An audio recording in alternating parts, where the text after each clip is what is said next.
Assim Davi venceu o filisteu com uma tiradeira e uma pedra. Sem espada na mão, ele derrubou o filisteu e o matou. Davi correu e se pôs de pé sobre ele, quer dizer, sobre o gigante, e desembaiou a espada do filisteu, acabou de matá-lo, cortando-lhe a cabeça com a espada. Quando os filisteus viram que seu guerreiro estava morto, recuaram e fugiram. Então os homens de Israel e de Judá deram um grito de guerra e perseguiram os filisteus até a entrada de Gade e até as portas de Ecrom. Cadáveres de filisteus ficaram espalhados ao longo da estrada de Semaraim até Gate e até Ecrom. Quando os israelitas voltaram da perseguição aos filisteus, levaram tudo que havia no acampamento deles. Ou seja, os filisteus tinham levado armamento, animais. Agora eles estão mortos. Os israelitas levam tudo que havia no acampamento. Davi pegou a cabeça do filisteu, levou-a para Jerusalém, guardou as armas do filisteu em sua própria tenda. A espada do Golias agora está na tenda de Davi. Quando Saul era o rei, viu Davi avançando para enfrentar o filisteu, perguntou a Abner, o comandante do exército: Abner, quem é o pai daquele rapaz? Abner respondeu: juro pela tua vida ao rei que eu não sei. E o rei ordenou-lhe: descubra quem é o pai dele. Logo que Davi voltou, depois de ter matado o filisteu, Abner levou perante Saul. Davi ainda segurava a cabeça de Golias. E Saul lhe perguntou: de quem você é filho? O que ele queria tanto saber isso, hein? De quem você é filho, meu jovem? E respondeu Davi: sou filho de teu servo Jessé, o belamita. Diga comigo: Senhor Jesus, eu quero ouvir a tua voz. Fala comigo e no meu coração, em nome de Jesus. Amém, pessoal? Olha, gente, estou trazendo para vocês hoje uma palavra que a gente aprendeu no jardim da infância. O Davi vencendo quem? O Golias. Isso a gente aprendeu desde quando a gente era menino. Mas existem algumas partes dos versos que acabamos de ler que são preciosos e que vão fazer a diferença na nossa vida. Eu começo trazendo uma introdução a dizer que Davi não era do exército de Israel, era um jovem, era um rapazinho. Os irmãos de Davi, sim, eles eram soldados, inclusive estavam nessa batalha. Havia uma batalha entre os filisteus e os israelitas. E dentre os filisteus surgiu esse homem gigante. Gigante quer dizer muito alto e muito forte e experiente em batalhas. Ele era uma espécie de líder dos filisteus. Era ele que comandava.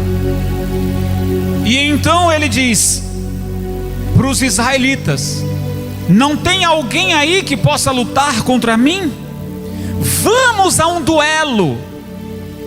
O que vencer passará então a recrutar ou comandar o exército perdedor. Quem era que teria coragem de enfrentar ele? Ninguém. E o texto diz que o pai de Davi mandou que Davi, que era um pastor de ovelhas, que levasse comida para os seus irmãos, quando lá ele soube melhor o que estava acontecendo. Um gigante que gritava do outro lado: não tem homem aí para lutar comigo? Vou derrotar todos vocês. Davi, ao ouvir isso, disse: quem é este incircunciso para afrontar o exército do Deus vivo? Só que esse exército do Deus vivo estava tudo escondido. Esse exército do Deus vivo, eu estou falando dos soldados de Israel, não estava com essas coragem toda para enfrentar o Golias, não. Pelo menos alguém se candidatar para ir sozinho enfrentar ele, porque o combinado foi esse: separe um homem de vocês para lutar contra mim. Ninguém se candidatou, ninguém. Quando Davi ouviu, a história diz: eu irei em nome do Senhor dos exércitos. Então, gente, o rei deveria escolher uma pessoa. O Saul deveria escolher alguém, mas não apareceu ninguém. Quando Davi está dizendo: quem é esse incircunciso para afrontar o exército do Deus vivo? O exército todo estava recuado, inclusive os próprios irmãos de Davi, que disseram para ele: é melhor você se calar e voltar logo para casa ou cuidar das suas ovelhas, porque aqui não é lugar para você. E eu penso que a mensagem começa aqui, de que talvez diante de quantos embates e batalhas que eu e que você, que nós enfrentamos, sempre nós somos o Davi. Nem sempre somos o gigante. Em algumas vezes somos o gigante, mas na maioria das vezes nós somos quem? O Davi. Aquilo que te assombra, você é o Davi. Aquilo que te põe medo, você é o Davi. Aquilo que assombra você nos seus pensamentos, você é o Davi. Mas o Davi não está se acovardando como o exército de Israel estava, inclusive seus irmãos. O Davi está dizendo: eu vou contra ti em nome do Senhor dos... É a mensagem que a gente está aprendendo hoje aqui, pessoal. Que Davi está colocando Deus na frente do seu maior desafio, do seu maior guerreiro. Que Davi está dizendo: não vai ser pela minha experiência, pela minha força, mas vai ser pela direção de Deus. Consegue me entender isso, sim ou não? Talvez você não sabe como lidar com um problema, com um tratamento de saúde. Talvez você não sabe lidar com uma questão financeira. Talvez você não sabe lidar com uma situação na sua família. Está muito difícil para você. Mas você, como Davi, deve manter a sua fé dizendo: eu vou contra ti em nome do Senhor dos exércitos. Havia um prêmio. O rei dizia: aquele que venceu o gigante vai casar com a minha filha, e a sua família será livre dos impostos que são cobrados. O Davi não enfrentou o gigante com interesse no prêmio, não. E eu quero destacar isso para você, que nós não devemos enfrentar as batalhas não tão somente pelo prêmio, mas devemos enfrentar os nossos desafios, porque nós não somos covardes. Eu sei que essa palavra é pesada, mas eu tenho que dizer, porque eu faço parte do exército do Deus vivo, você faz parte do exército do Deus vivo, sim ou não, pessoal? E quem faz parte do exército do Deus vivo não pode ser covarde, não tem que confiar na ponta da sua espada, tem que confiar em Deus. Quer levar uma espada? Leva, mas não ponha a tua confiança nela. Quer levar uma couraça? Leve, mas não ponha a tua confiança nela. Mas como assim, bispo? Eu não estou entendendo a sua pregação. Davi escolheu 5 pedras, porque não quis subestimar o gigante. Mas a confiança não estava nas pedras, estava em quem? Em Deus.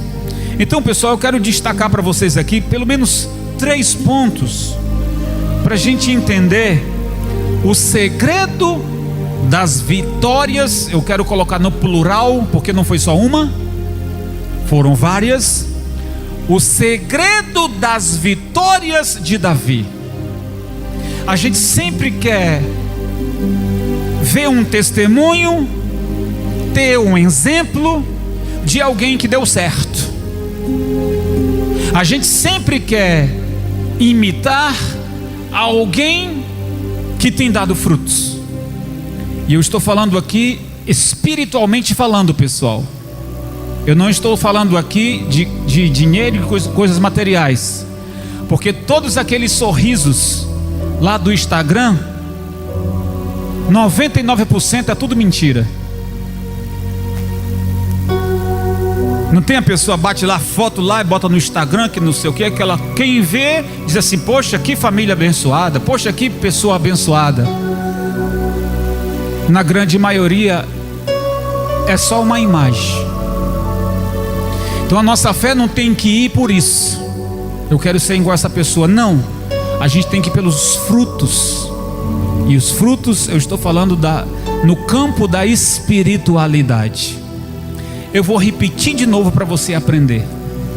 Você tem que focar os seus olhos em Jesus. E se tiver de ter um exemplo de alguém humano como você, que essa pessoa tenha frutos no campo da espiritualidade. Quem está entendendo, pessoal? É sim. Porque aqueles sorrisos do Instagram, 90% é tudo mentira. Você quer viver uma farsa ou você quer a verdade? Você quer a verdade. Então seu espírito, sua vida com Deus tem que ser 100%. Um servo de Deus como Davi não expressava só coragem, mas um compromisso que ele tinha com Deus.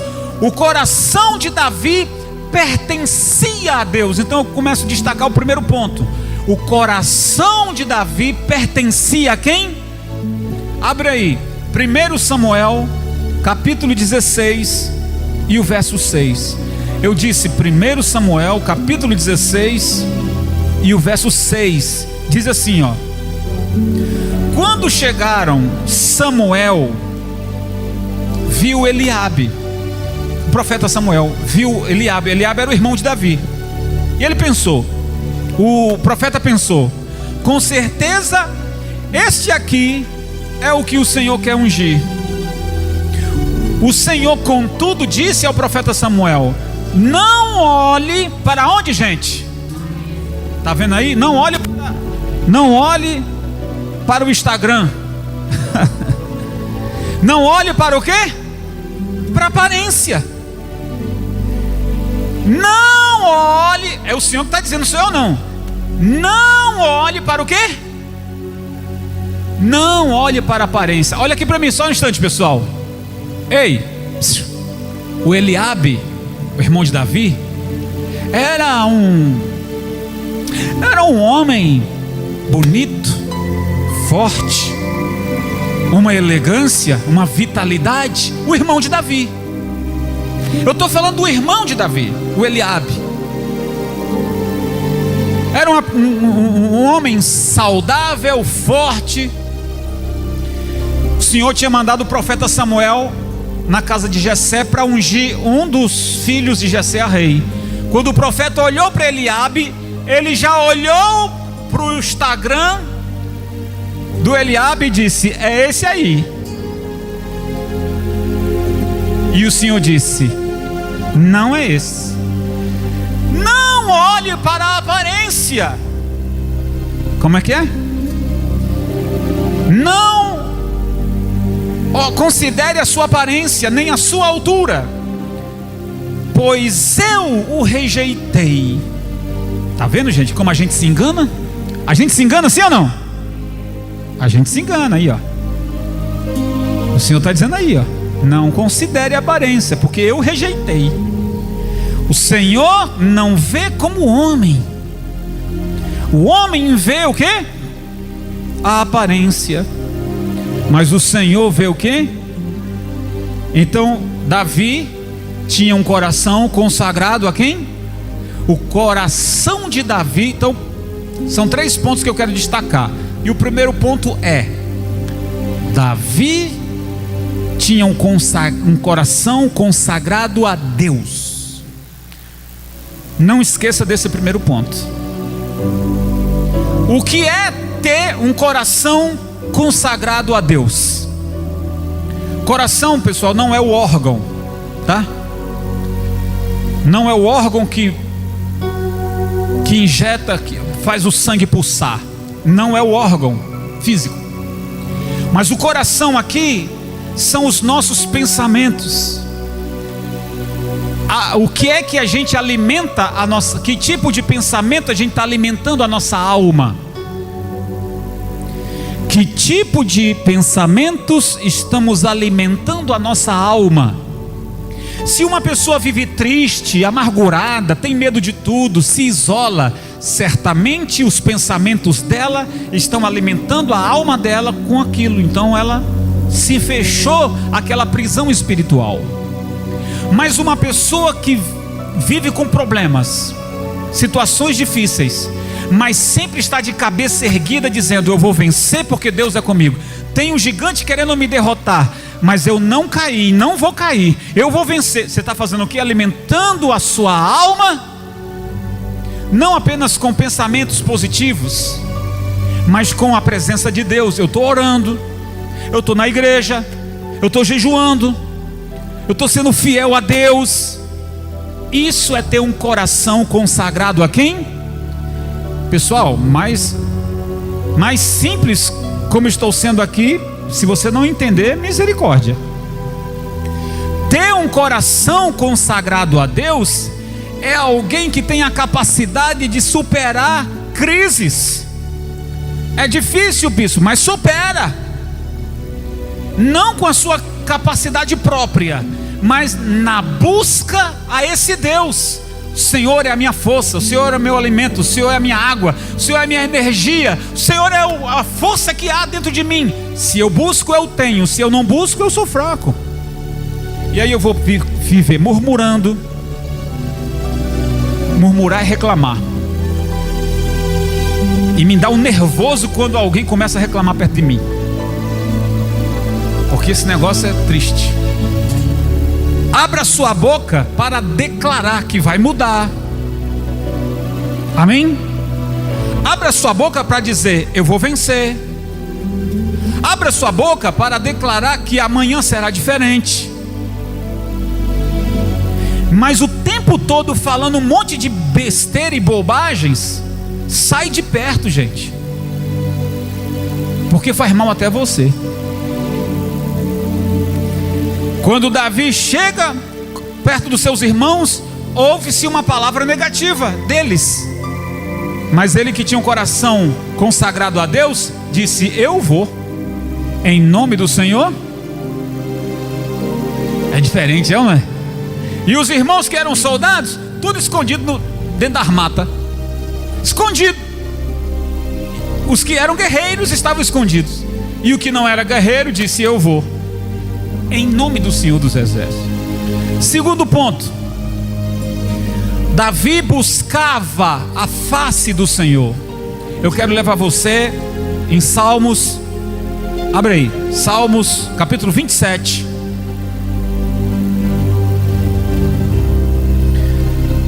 E o verso 4. O segundo ponto, Davi buscava a face do Senhor. Salmo 27, verso 4 diz assim, ó. Davi dizendo, ó: uma coisa pedi ao Senhor, é o que procuro, que eu possa viver na casa do Senhor todos os dias da minha vida, para contemplar a bondade do Senhor e buscar, escuta isso, e buscar sua orientação no seu templo. Que coisa linda, gente. Eu vou dizer de novo para você que ainda não entendeu. Eu pedi uma coisa ao Senhor. O que ele pediu, gente? Ele pediu para ser rei? Alô, pessoal? Ele está fazendo um pedido aqui. Uma coisa eu pedi ao Senhor. Ele pediu para ser rei? Não. Ele pediu para ser rico? Eu quero ganhar muito dinheiro, Senhor. Ele está pedindo isso? Não. Vamos ver o que ele está pedindo. Que eu possa viver na casa do Senhor todos os dias da minha vida, para contemplar a bondade do Senhor e buscar sua orientação no seu templo. Então veja,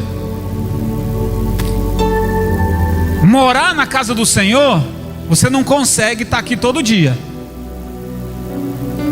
mas é uma busca.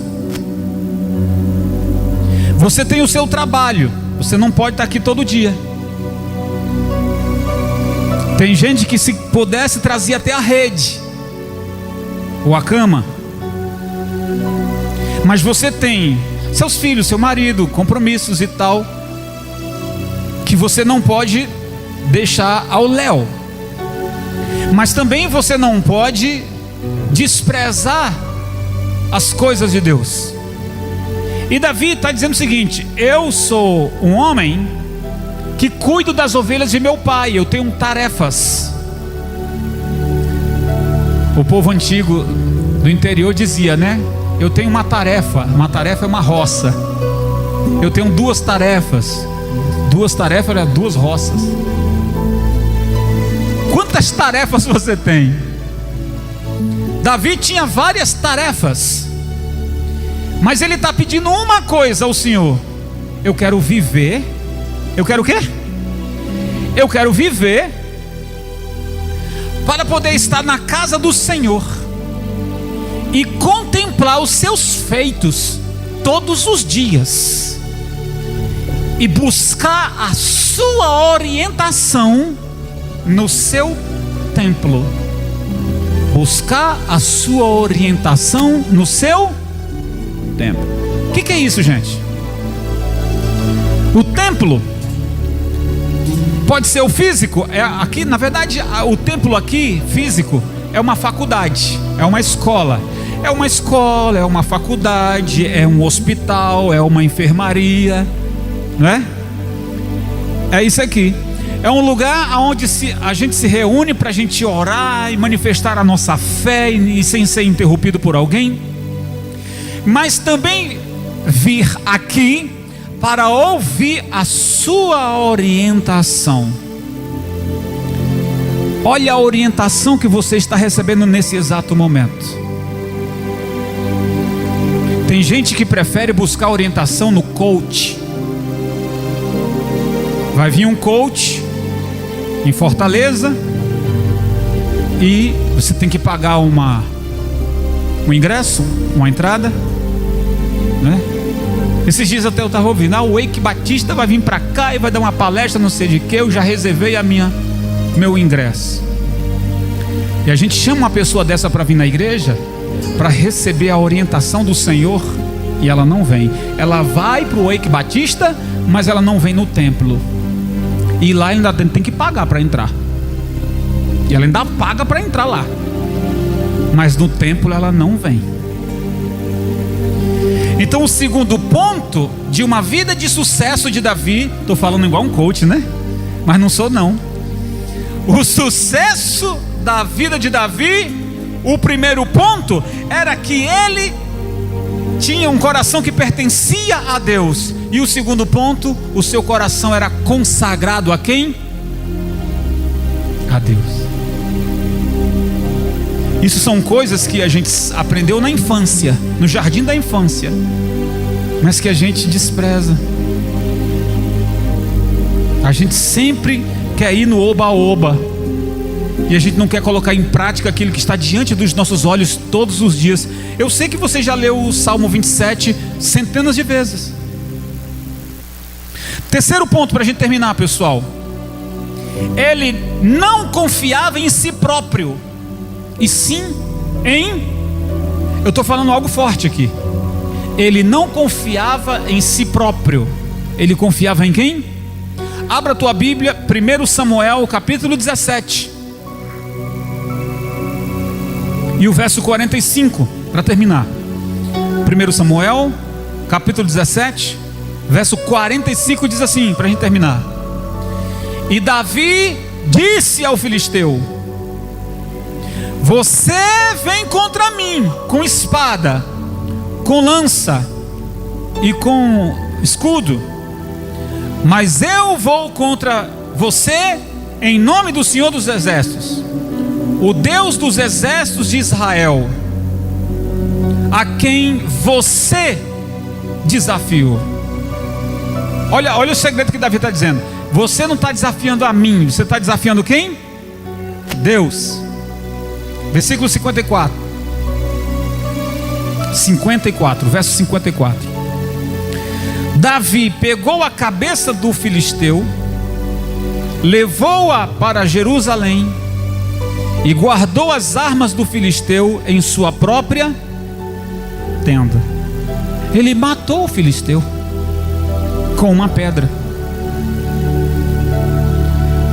Então veja, pessoal, Davi, ele até foi orientado pelo rei Saul para levar uma espada. Ele até foi, o Saul falou assim: pô, já que não apareceu ninguém, apareceu esse rapazinho aí, não tem tu, vai tu mesmo. Já ouviu esse ditado? Não tem tu, vai tu mesmo. Já que não apareceu ninguém e você foi o único, então eu vou fechar até os olhos. Mas leva essa espada, leva aqui essa couraça. Davi pegou a espada, vestiu a couraça, botou o capacete e disse: não me sinto confortável. Se ele se sentisse, ele poderia ter ido com aquela espada e com a couraça sem nenhum problema, porque ele já tinha a bênção do Senhor. Amém, gente? Se ele pudesse levar a espada, tudo bem, mas ele tinha a bênção do Senhor. Mas ele diz: eu não me sinto confortável. Davi pegou 5 pedras, como a gente sabe, 5 pedras, uma para o gigante e as outras 4 para os ajudantes do gigante.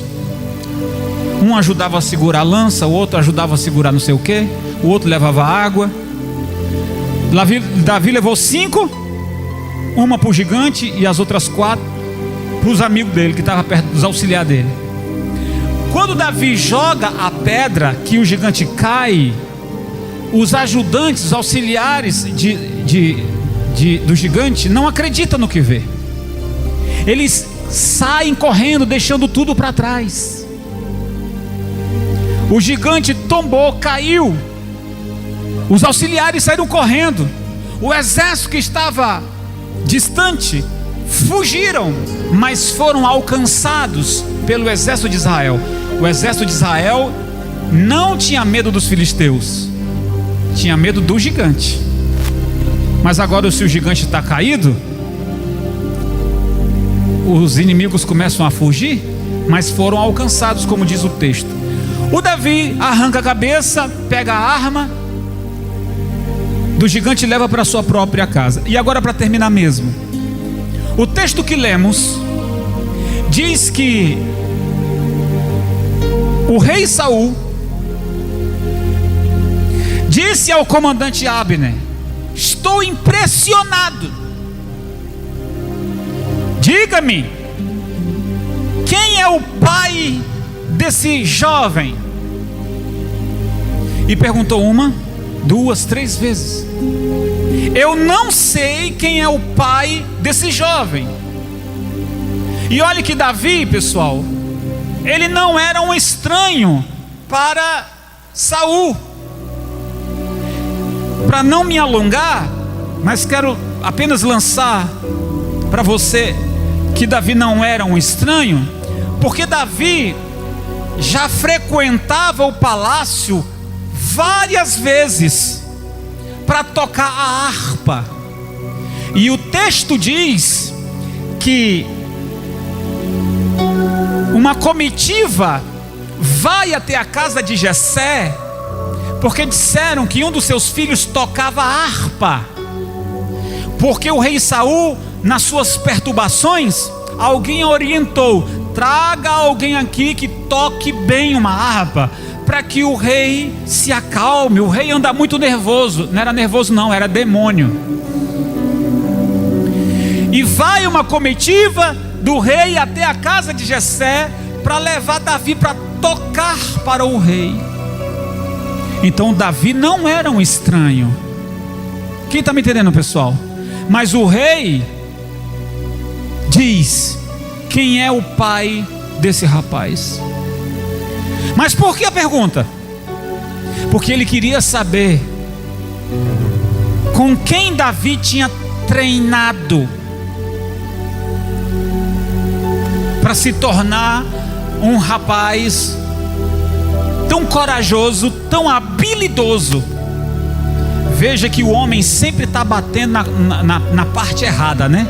O homem sempre olha para a aparência, nos resultados, na boa fala. Se a pessoa é magra, tem gente que tem esse negócio de como é que chama, pessoal? O nomezinho? Preconceito pela cor, ou se a pessoa é gordinha. O mundo está cheio de preconceito. Preconceito com a cor, preconceito com o tamanho, preconceito com a gordura, se é magro, se é gordo, preconceito com tudo. Mas ainda bem, ei pessoal, ainda bem que o nosso Deus não olha para nossa gordura, para nossa aparência. Ainda bem que o nosso Deus não olha para o nosso estilo de roupa, para esse rostinho aqui bonito. Não é só um rosto bonito. Ainda bem que o Senhor não olha para isso. O Senhor olha para onde, gente? E o Saul está batendo mais uma vez na parte errada. Quem é o pai desse rapaz por tê-lo treinado tão bem? Quando Davi chega, ele pergunta: diga-me, quem é o seu pai? Quem treinou você? Ele diz: o meu pai. O meu pai é Jessé, o belemita. O meu pai, ele é um homem simples. O meu pai vende pão, faz pão e vende, e eu cuido das ovelhas dele. O que? Não acredito. O que Saul queria saber era que se o pai de Davi era um guerreiro antigo que havia treinado o seu filho. Bateu errado. E as pessoas sempre estão batendo errado. Davi tinha um coração segundo o coração de Deus. Ele tinha um coração consagrado a Deus. E ele não confiava na força do seu braço. Ele confiava no seu Deus. É a palavra que eu tenho para trazer para você hoje aqui. Que você não pode se apoiar no dinheiro que você tem. Que você não pode se apoiar em nada dessa vida, mas somente em Deus. Coloque sua força, coloque sua confiança em Deus, mas sem esquecer dos 2 detalhes que também disse: de você buscar a face do Senhor, de você ter um coração consagrado a Deus, de você não confiar na força do seu braço. É esses 3 pontos aqui, pessoal. O que você tem que fazer? Buscar a face do... O que você tem que fazer? Consagrar sua vida ao Senhor. E a terceira coisa, não confie na força do seu braço, confie no... Essas 3 coisas que nós aprendemos hoje aqui. Vou acabar o culto daqui a pouco. Você vai sair e você vai colocar em prática isso aqui. Você vai colocar em prática isso aqui. Você vai procurar ter um coração, uma vida consagrada a Deus. Você vai buscar a face do Senhor. E você vai colocar sua confiança apenas em Deus. Não no curso que você fez, não no amigo que você tem, o gerente daquela loja, o banqueiro não sei da onde. Não, coloque sua confiança em Deus. Assim Davi conseguiu vencer. E ele nos dá exemplo, porque depois que quando assumiu o trono de rei, ele fez muito melhor. Quantas batalhas ele também enfrentou e venceu. Teve no seu currículo uma parte ruim, mas até na parte ruim ele se superou. Amém, pessoal? Estou falando do pecado de Davi. Pecou, mas até na sua recuperação ele deu a volta por cima como um homem muito mais regenerado. E eu estou dizendo isso para você. Se você caiu, ou se você está aí ao léu, foque no exemplo desse homem que foi um dos melhores reis de Israel, que foi Davi. Eu estou falando um exemplo, tá, pessoal? Das coisas boas. Mas a sua confiança tem que estar em quem? Em Deus. Quem crê nessa palavra? Você vai derrubar os seus gigantes, um por um vão cair por terra, em nome de Jesus. Quem crê nisso, diga amém. Glorifica o nome do Senhor bem forte. Fica de pé, pessoal. Uau, que alegria ter a sua companhia aqui. Desejo muito que você aplique tudo que você aprendeu. Meu desejo aqui é alcançar o maior número de vidas para Cristo através da palavra. Então compartilhe esse vídeo para com seus amigos. Que o Senhor te abençoe e te guarde sempre. Fique na paz e até a próxima.